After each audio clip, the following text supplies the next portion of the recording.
نحمدہ و نصلی علی رسول الکریم۔ ایک ساتھی کا سوال ہے کہ روزے کی حالت میں انجیکشن لگوانا کیسا ہے؟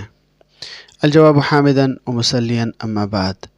مسئلہ یہ ہے کہ روزے کی حالت میں انجیکشن لگوانا جائز ہے، چاہے وہ رگ میں لگوائے جائے یا گوشت میں، کیونکہ انجیکشن کے ذریعے جو دوا بدن میں پہنچائی جاتی ہے وہ اصلی راستوں یعنی اوپننگ سے نہیں بلکہ رگوں یا مسامات کے ذریعے بدن میں جاتی ہیں، جبکہ روزہ فاسد ہونے کے لیے ضروری ہے کہ بدن کے اصلی راستوں سے کوئی چیز معدے یا دماغ تک پہنچے، اور انجیکشن میں ایسا نہیں ہوتا۔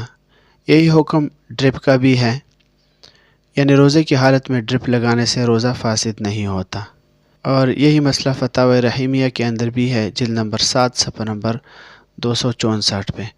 وما علینا الا البلاغ۔